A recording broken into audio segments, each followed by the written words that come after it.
लोकसभा में नेता प्रतिपक्ष और कांग्रेस सांसद राहुल गांधी ने राष्ट्रीय स्वयंसेवक संघ प्रमुख मोहन भागवत के एक बयान पर तीखा हमला किया।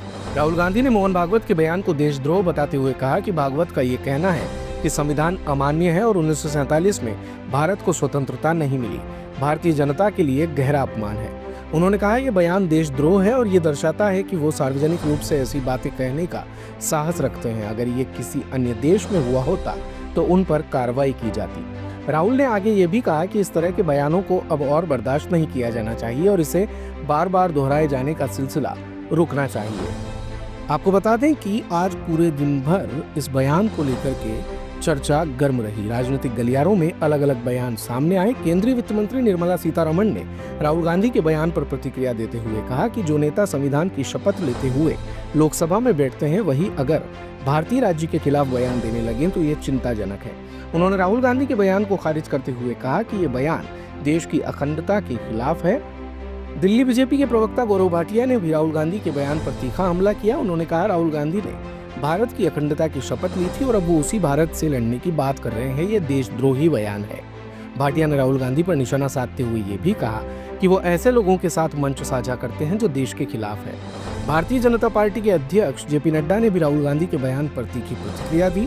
नड्डा ने कहा कि कांग्रेस का इतिहास हमेशा उन ताकतों का समर्थन करने का रहा है जो भारत को कमजोर देखना चाहते हैं। राहुल गांधी की शक्ति के लालच ने उन्हें देश की अखंडता के खिलाफ बोलने के लिए मजबूर किया है। इस बीच कांग्रेस पार्टी की ओर से भी इस राजनीतिक जंग में अपनी स्थिति को मजबूत करने की कोशिश की जा रही है। कांग्रेस का कहना है कि बीजेपी अपनी राजनीति में अराजकता फैला रही है और सत्ता के लिए कोई भी हद पार कर सकती है।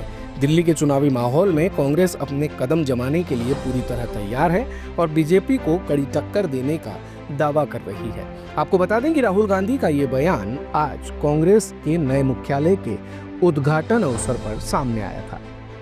That do not think that we are fighting a fair fight. There is no fairness in this. If you believe that we are fighting a political organization called the BJP, that we are fighting a political organization called the RSS, you have not understood what is going on.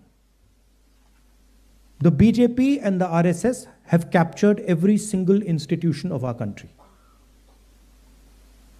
We are now fighting the BJP, the RSS and the Indian state itself. Bharat से लड़ रहे हैं। राहुल गांधी जी नेता प्रतिपक्ष भारत के हैं। संविधान जिसकी शपथ ली है वो भारत का है और नेता प्रतिपक्ष भारत का कहता है कि हम भारत स्टेट से लड़ रहे हैं। राष्ट्रीय अध्यक्ष जी ने जो कहा है ये हर नागरिक के दिल की बात है।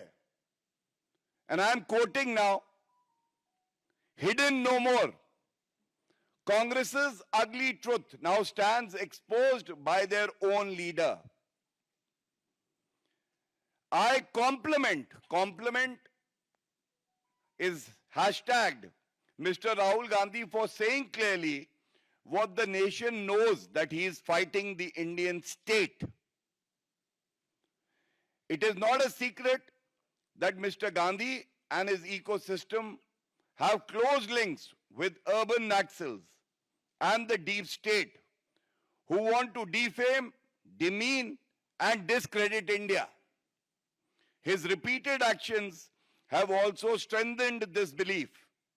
Everything he has done or said has been in the direction of breaking India and dividing our society. दिन भर की सारी अपडेट्स के लिए सब्सक्राइब करें भारत कवरेज को और हाँ, बेल आइकन दबाना ना भूलें ताकि आप रहे अपडेटेड हमेशा।